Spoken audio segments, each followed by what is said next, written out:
Hello and welcome, as it is the 19th day of May 2019, and welcome to the Money Charts channel. All bets, trades of the like. That's within each's own risk and, of course, their own reward. Not going to really go over many. In fact, I'm only going to talk about Bitcoin in this video, but I'm going to talk about a lot of different things.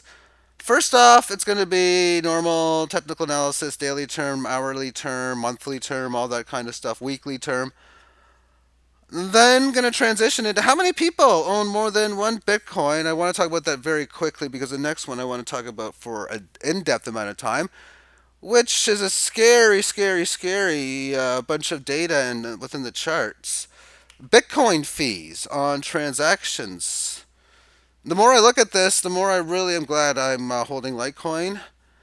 But no scare, I think, for the current movement of this chart. If anything, technical analysis is telling us that it's probably going to move up to 10,000 by the end of next week. We'll see what it does, but this is my read of the market. Again, your risk, your reward. No resistance here amongst this. I don't want to spend too much time on that because I already have. Comes up to this level of high, which when we look at this from here to here, that's pretty much about a 60+% retracement from this low to this high. So not a pierce above, a significant move above, but noticeably below this high. And since then, it comes back down to this low to the 18 average. Some exchanges went much lower, whatever. It had its correction and it's rebounded from it. And it's leaving the 18. As I understand history and all the stuff that I see, whenever you have an amazing move and an amazing correction, enough where it does not go down below the 18 average of lows, that's an amazing higher low. And then it starts to leave the 18, as it is doing today. That's a strong setup.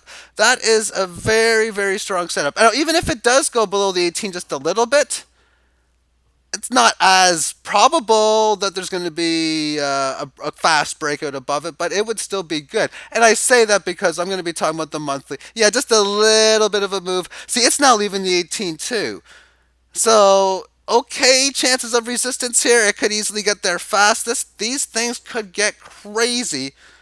And who knows how fast on the weekly term time frame, because it got above this resistance, supported basically, no resistance here. How did it follow through this week? This week is almost over. It's Sunday morning, so there's only another about 9 or 10 hours left before this week closes. To me, it looks like we're going to have follow through. Now, yes, maybe you have a little bit of correction to the 18, a pause week, whatever. That's why the market's going to do what it's going to do. But I'd be not surprised to the bit if it, and even quickly or early to the week, Monday, Tuesday, whatever, where we do see, 9,700, 10,300, because it usually would pierce extra.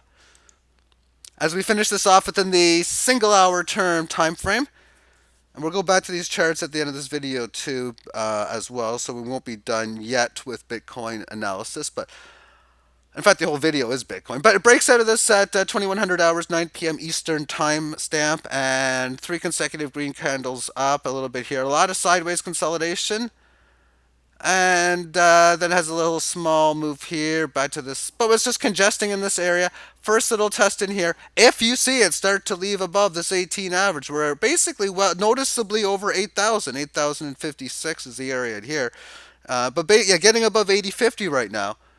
That would be telling me, oh boy, this is ready to go. And that's in the soon, like before lunch. 80, 75, 88 in the early afternoon, whatever in that. But yeah, getting above that, wow. Big probability that this thing is ready for some decent sized moves. But with that being said, this being a Sunday, not a Monday, maybe this thing will continue to go sideways. It's not uncommon to have a decent gain up or decent loss down, to then after you have it just go sideways a bit. It had this little bit here. We've already established some resistance at 81.56. So far we've established support at 78.05. And I say so far because maybe it goes down a bit more and it establishes 77.20 and a quarter.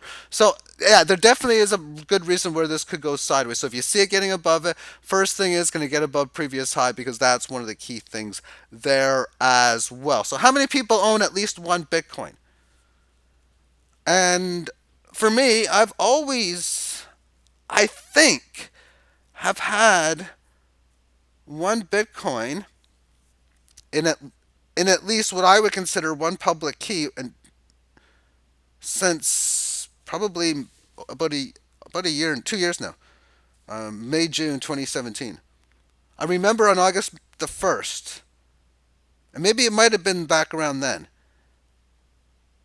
I had a lot of Bitcoin, or pretty much my entire Bitcoin balance and most of my cryptocurrency balance on Bittrex, waiting for the Bitcoin Cash fork. I got it. I got free BCH. But it wasn't long after that until I got a Trezor wallet. But even then, it worked out that I didn't have one full Bitcoin really anywhere. Okay, I had a bit here. I got everything out of Coinbase. It went to my Trezor, but that was what, point 0.5, point 0.6, point 0.7 maybe. And then I had a bit here on Bittrex, bit here on Poloniex, bit here on Cryptopia, bit here there, bit here there. I had probably had 14, maybe not 14, maybe 8, 9, 10 different exchanges at that time, sports books, that sort of thing. But never a full Bitcoin. But once it got over that number, and it wasn't that long after, it probably would have been like September of 2017, I've always had only one and exactly one address with at least one Bitcoin. And I'm not going to spend much time with this chart, but this is that of how many addresses own more than one BTC. What it was like on May of every year, we can see it's just been continuously going higher. Of course, not many people own Bitcoin. You couldn't even there was no dollar value in May of '09. If you wanted to trade it, you had to trade on the market. Yeah, like I got like this. Do you want to buy it off me? What you want to trade? That was it. It wasn't really until 2011 until this thing started trading, at least to my knowledge. I don't remember it beforehand. Although I remember downloading spreadsheet data of every single market trade, but I can't remember when it was, and I would not have access to it anymore because that's 2 or 3 or 4 computers ago. Well, not really. No, it's 2 computers ago, and I still own that computer. I think. Anyway. The market or the amount of people getting in went up and up and up, and obviously the price goes higher as well. Now, one of the things I'm thinking quickly, I don't know if how accurate it's going to be. I wouldn't be surprised if this market or this chart does something like this, start to go up and back down like this.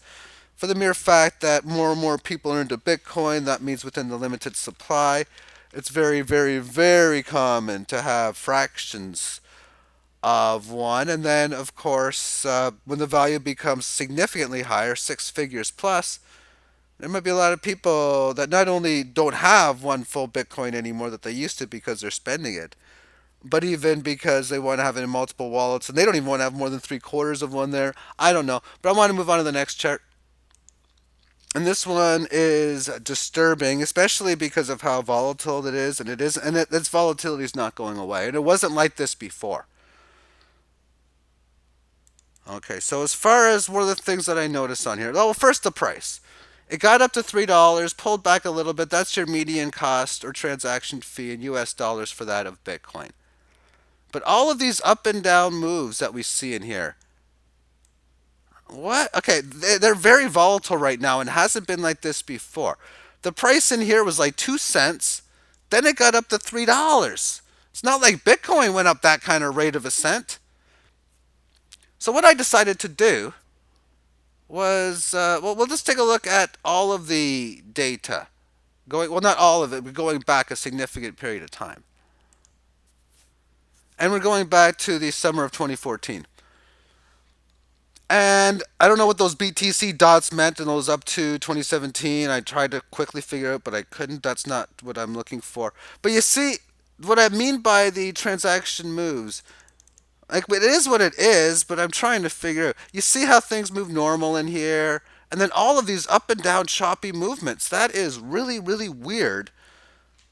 And you're going to see within the data points that I present how skewed it gets. But speaking of how skewed it gets, the average transaction got up to $30 in here. And continuous rise from really into the 2016 period. Even back in here is when it all started. There was a little bit of a correction here, some corrections in here. But what I did is I looked at a lot of these key highs and lows and I put it into a notepad to look at it via data. So that's where we're going to go next. And back on June the 3rd, 2014, we can see that the price in the middle is how much the median transaction is. There's no Bitcoin price on here. I could have put it on there, but I didn't. But what the price on the right is, where it starts at 10,154. That's the price of Bitcoin divided by 0.0666. So with simple algebra, if you want to know what the price of Bitcoin was on that day, you can do it. But when we look at these numbers, it goes down January 14th at 2 cents, and it goes to 8. The higher the number this is, the better it is for you as an end user to pay the fees, because the higher it is, the cheaper it is. And the lower it is, the more expensive it is. Now, you could probably already peek down to see the numbers at 428, 452, and see how low it gets. But that's the whole point about this. As we moved into 2016, and the market movement was doing all of this uptrend, well, this is what the results were looking like. Fees going up to 13 cents, down to 8. Up to 24, down to 19. And the ratio is working its way lower, especially here when it goes to 2100. March the 3rd, 61 cents, down to 42. But the ratio didn't change much in those 22 days. I'll show you soon why. June 6th, $3. $3 now to send Bitcoin. I mean, that was the first time ever. And the ratio, 962. Whoa, it's getting out of hand. Oh, getting out of hand doesn't stop, especially because you might see 113,000 on the bottom.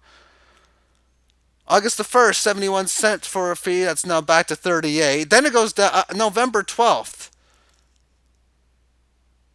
$12 and basically $13, 452 ratio. And then 2 weeks later, down to 280, still expensive, in a 3,300 ratio.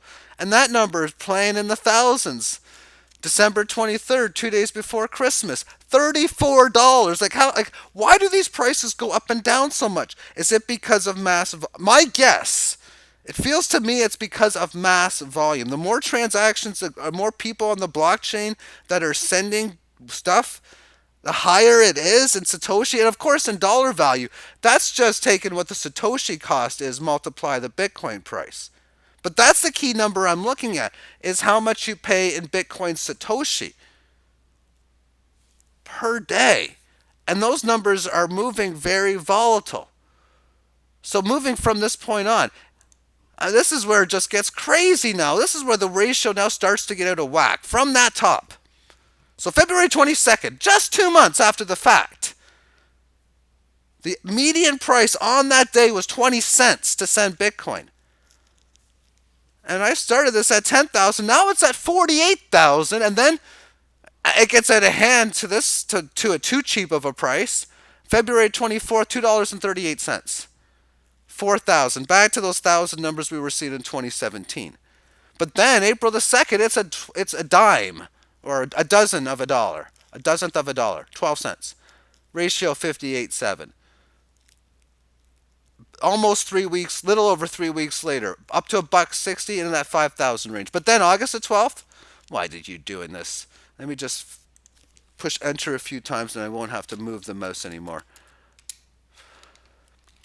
So August the 12th, 5.5 cents, 113,507 the ratio, because it's just so cheap to send Bitcoin now. Prices are cheap, are in the 6,000 range, but November 20th, with prices going down at this point, the ratio, the cost is higher at 54, ratio 8, but then start of the year this year, 2.5 cents. And I can remember a few times just looking at these, and I was even thinking, I mean, this is, I was thinking, this is just getting too sick. I mean, it's just so easy to send Bitcoin now. I don't know if I like this, but whoa. Because I can remember, and I don't look every single day. In fact, sometimes I'll go like 10, 15 days without even plugging my Trezor in because I don't need to. So I don't even see what the fees are. And oftentimes, even when I plug it in, and I'm not even doing Bitcoin. Maybe I'm sending some DGB or doing some Litecoin, or maybe I'm just checking a balance or something. I don't know. Or checking a historical transaction. But as we move on, March 21st, up to 23 cents, and wait, I don't need to do that. 16,000. April the 4th, $1.20, 4,100 average. Then April the 28th, 27 cents, 19,000 average. Pretty high, but look at these volatile numbers of the right-hand side number. These numbers are going way out of whack now. And May the 16th, a few days ago, it got almost $3 on the median cost. That's 2,735. And back in 2014, which is where I am now, I'm going to move this up a bit, and we're in 2013. Now we're into 2014, and the market's going down from that $1,200 high.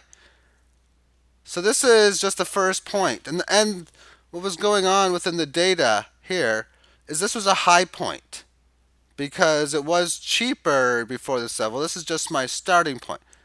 And then the ratio went down. Where did it go down to? I missed one of these points because just scrolling around, I'm like, well, why did this thing come up? And I know I accidentally deleted one.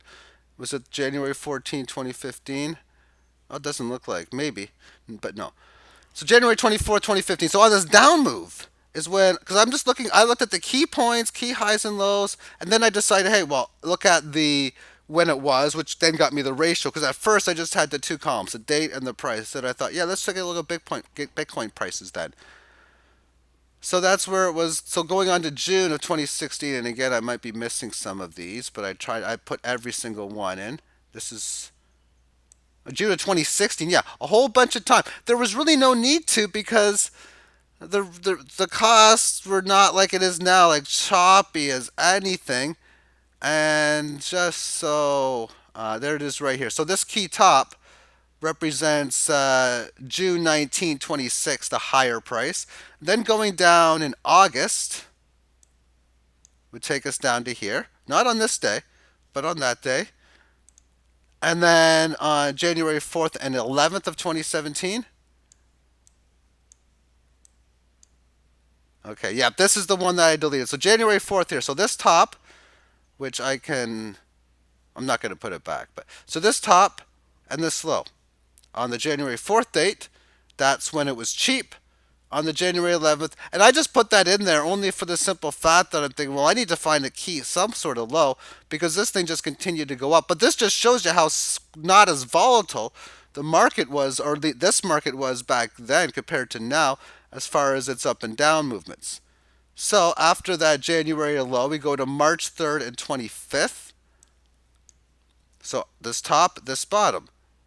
And on March 3rd, it was expensive. March 5th on the or March 25th, it was lower. But in here, the ratio really didn't change too much. It was about the same. But then we got June 6th at $3. That really started to change it. What happened on June 6th and then August 1st after that? Going down, that would be after that.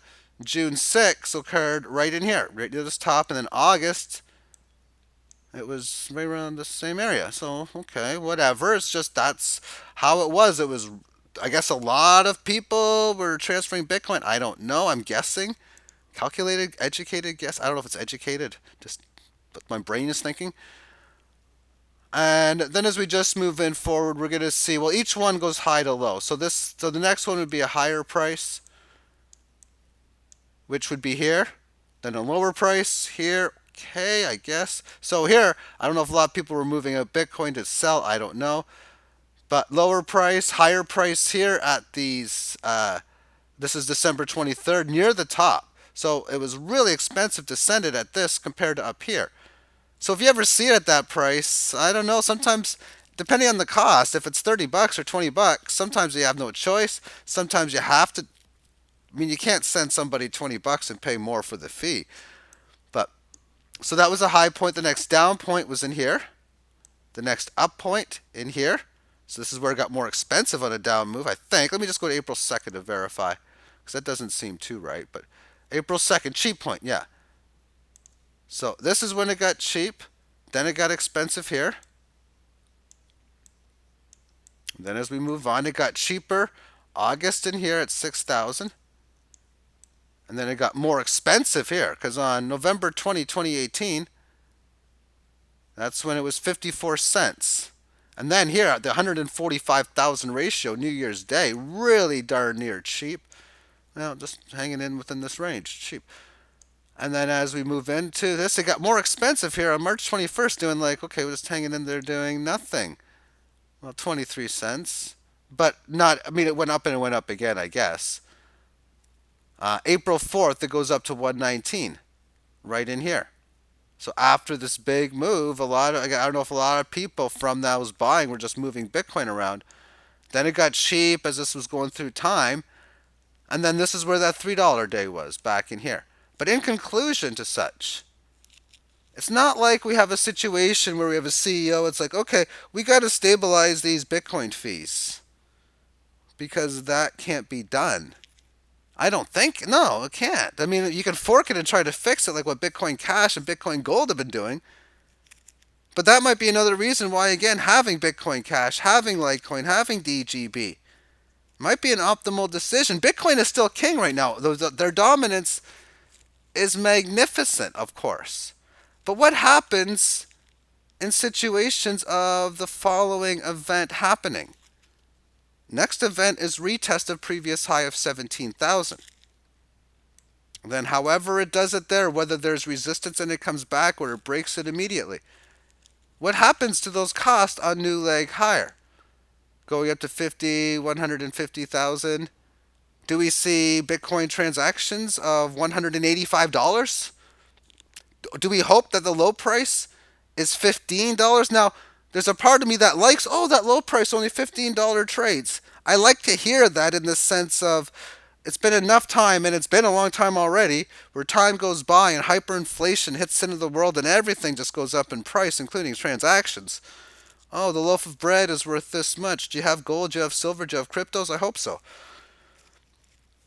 So that's what the interesting aspect is. When you look at the fees for things like Litecoin, I'm if Litecoin gets to like extreme levels, like 4, 5, 6, 7,000, does it get to the point where, oh my goodness, it's a $3, $4 fee? I mean, that's like that's pretty cool if that's the case. But anyway, thank you for tuning in to the Sunday video.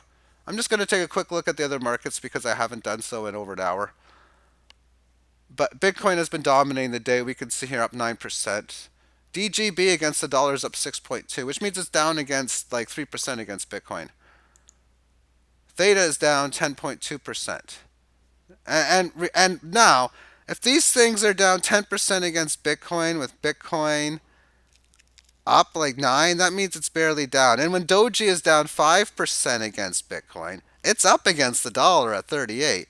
I'm just going to quickly check to see if there's any signs of, I don't think there is, of me not even close, getting buy orders. I mean, yeah, I bought down here, or let me just rephrase that. I got to take a look at the 4 hour.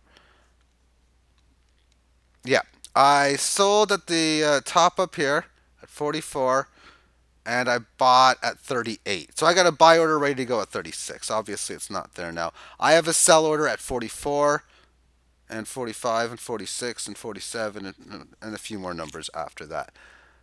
GRS down 4.6%. TTC's like, man, whatever. I actually got a buy order below 725. I reduced it before. It wasn't going to hit here anyway. I'm playing very aggressive and looking for 40, 50, 60% moves with something like this. It's just a game for me. Just something to do for fun. As far as some of the gainers in here, look at this. There's just nothing else happening. So yeah, I mean, Bitcoin's going up. Bitcoin dominance is going up. I'll take a look at that to finish the video. But AidCoin, I haven't traded that, it seems, in for like years, although it's been weeks. Interesting pattern here on the 4. Wow, cool. Okay. First of all, the Fibonacci number that I put in has pretty much been interesting how it's been there, that number. But anyway, I'm looking at the last 4 periods and what preceded it before. That's what's really interesting to me. Because the down move, now you have this consolidation, pretty much getting symmetrical. We had this downtrend line of these two highs, this high, and this high. And then the symmetrical up move, this low. Just making this low here, this low here, even this low here. But it broke that symmetrical within this up move on the 20-hour timestamp. But really, it's got like the triangle formation of it is really cool. Do I see? Within the hour, you get up to this retest level, but within it, you're seeing you're holding this little level here. Overall, whatever, as it comes down to it, Bitcoin dominance probably going to continue to be volatile. If all altcoins come in and just ultimate have a huge volatile rise, you're going to see a lot of red candles moving down. If Bitcoin prices rise and altcoins do not follow suit by anywhere near to the ascent that Bitcoin is, we're going to see a break of this and just retest, probably the break of previous highs. But the size of the volatility here, it does seem to be a lot more than it was in the past right now. So things are playing live. I mean, 2018 pretty boring overall as far as volatility movements, at least since the April Fool's rally ended. So from May 1st, 2018, for several months, an extreme lack of volatility. But I think we're seeing signs that that's being reverted back now. Of course, the market will do what it does. I'd like to thank you for tuning in and have yourself a great day. Bye bye.